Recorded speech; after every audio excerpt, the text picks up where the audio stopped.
আচ্ছা, welcome to my channel. সবাইকে নতুন বিষয় অবগত করার জন্য জানাচ্ছি যে WBCS 2022 এটা সিলেবাস চেঞ্জ হতে গিয়েছে এবং চেঞ্জ হয়েছে।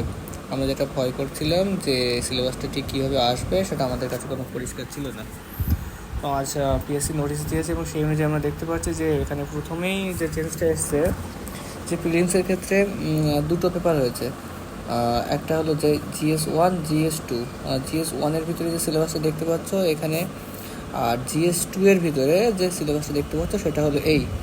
GS1-এর ক্ষেত্রে ইংলিশ কম্পোজিশন আগে যা ছিল তাই আছে, জেনারেল সায়েন্স সব কিছু ঠিক আছে, কিন্তু একটা জিনিস লক্ষ্য করো, হিস্ট্রির ক্ষেত্রে ইম্পর্টেন্স কমে গেছে। ইম্পর্টেন্স বাড়ানো হয়েছে general issue on environment, ecology, biodiversity এইটার উপরে। তাহলে হিস্ট্রির উপরে আমার ডিপেন্ডেন্সটি যেটা আগে ছিল 200-র মধ্যে আউট অফ 200 প্রায় 50 ছিল, সেইটা 200-এর মধ্যে এটা করে নিয়ে এসছে অনলি 20। আচ্ছা, এক্ষেত্রে নেগেটিভ মার্কিং আছে যেমন হয়। আর এখানে কম্পালসারি পেপার 2 ঢুকেছে, যেখানে আমাদের সাধারণত কম্প্রিহেনশন আছে, মানে আমাদের প্রোজ থাকবে, সেইগুলো আমার দেখতে হবে। Interpretation skill, communication skills, logical reasoning মানে ম্যাথ, নিউমেরিক্যাল রিজনিং, এই জায়গাগুলো এসছে। এটা অনলি 33% মার্কস নিয়ে আমাদেরকে কোয়ালিফাইং পেপার। এটার নাম্বার কোনো অ্যাড হবে না, জাস্ট 33% পেতে হবে আউট অফ 200। সাধারণত ইউপিএসসিতে ক্ষেত্রে এটা কত থাকে, এটা 80টা কোশ্চেন থাকে, ঠিক আছে। তো এখন জানি না পিএসসি কতগুলো কোশ্চেন দেবে আমাদেরকে। এটা হলো প্রিলিমসের ক্ষেত্রে গেল। এবার যদি যায় যে মেন এক্সামিনেশনের ক্ষেত্রে একই পোস্টগুলো একই আছে যেমন ছিল, যে ABCD, ঠিক আছে। তো কিন্তু মেন এক্সামিনেশনের ক্ষেত্রে দেখো, রিটেন এক্সামিনেশানে প্রথমে দুটো কোয়ালিফাইং পেপার দিয়েছে। একটা হলো পেপার A, যেটা মাদার টাং, আর পেপার 2 হলো ইংলিশ, ঠিক আছে। তো এই দুটো কিন্তু 300 মার্কসের পরীক্ষা হবে। Each paper consist of 300 marks. এই 300 মার্কসের মধ্যে তোমাদেরকে 30% বা এর থেকে বেশি নাম্বার পেয়ে কোয়ালিফাই করতে হবে। এর মার্কস কিন্তু অ্যাড হবে না, ঠিক আছে। তো আগে যেমন বর্তমানে যে পরিস্থিতিতে যে আমরা বাংলা বা ইংরেজি বা যে পেপারটাই আমাদের থাকে, যেটা আমরা সাধারণত অ্যাড হয় নাম্বার মেন এক্সামিনেশনের সঙ্গে, এটা কিন্তু অ্যাড হচ্ছে না। আচ্ছা, গেল। এইবার যে জিনিসটা আমরা হচ্ছে যে পেপার 3 ক্ষেত্রে জিনিসটা হচ্ছে যে পেপার 3 ক্ষেত্রে আমরা 250 মার্কস করে পরীক্ষা দিতে হচ্ছে।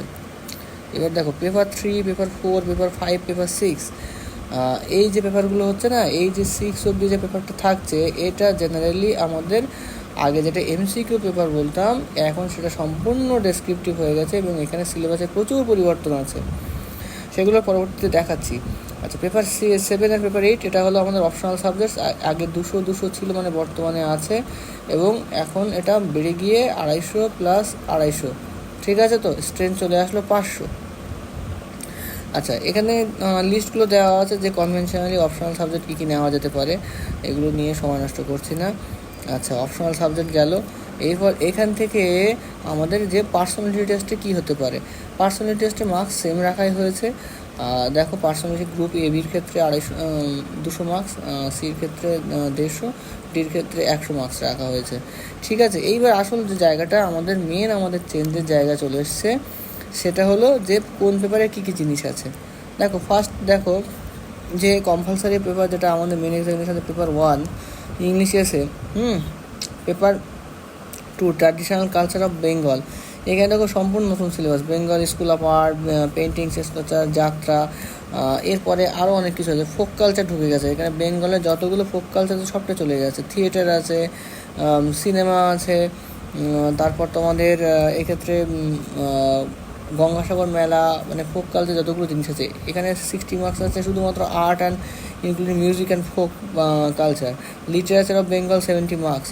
আর আর্কিটেকচার অফ বেঙ্গল অনেকগুলো মার্কস। এর উপরে বেস করে বাংলা সিলেবাসটা মোটামুটি যাচ্ছে সম্পূর্ণরূপে। এইবার যে পেপার 3 আমাদের মেন যে জায়গা, পড়ার জায়গা, কারণ ওগুলো আমাদের কোয়ালিফাইং মার্কস ছিল, কিন্তু এই জায়গা থেকে আমাদের মার্কসটা স্কোর করতে হবে।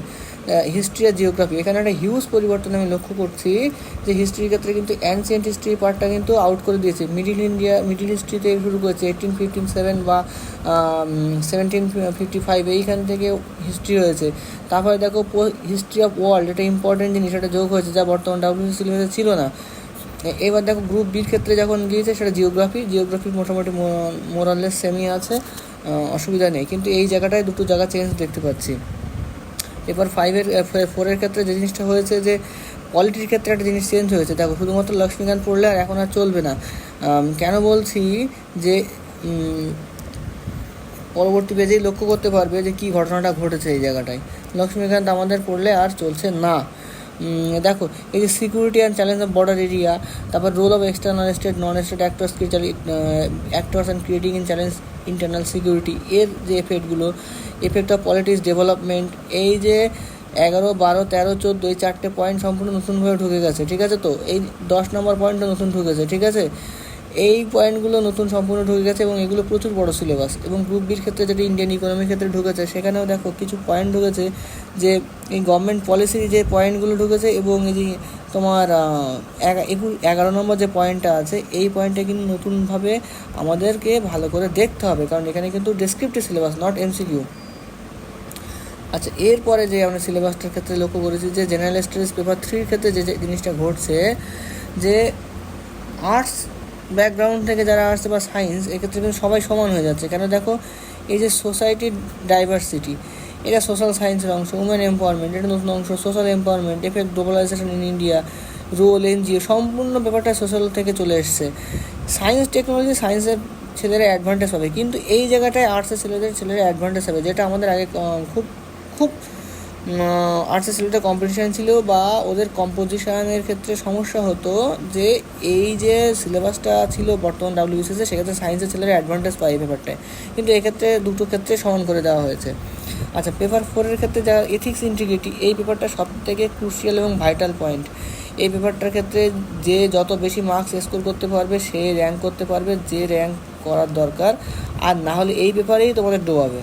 এই পেপার যদি ডোবায় তাহলে শেষ, আর না হলে তোমরা র্যাঙ্ক করে বেরিয়ে যাবে। এই পেপারটাই হলো সবথেকে বড় বাজে পেপার, ঠিক আছে? তো আর গ্রুপ বির ক্ষেত্রে কেস স্টাডিজ আছে, এই কেস স্টাডিজটা আরও মারাত্মক খারাপ জিনিস। মানে তোমার ক্ষেত্রে যে এথিক্সের কেস স্টাডি পড়ে তোমার মতামত বা ওপিনিয়ন কী হবে সেটা জানা খুবই মুশকিল ব্যাপার।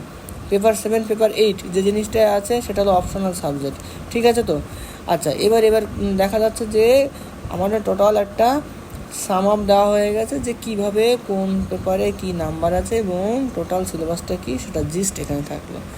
আশা করি নতুন সিলেবাস নিয়ে একটা পয়েন্ট আমরা জানতে পারলাম যে মোটামুটি আমাদের এরপরে আর নতুন সিলেবাসের দিকে এগোতে হবে, শুধুমাত্র 2024-এর ডাব্লিউবিসিএসটা হাতে আছে নতুন সিলেবাস বাদ দিয়ে পুরনো সিলেবাসে যাওয়ার জন্য। Thank you.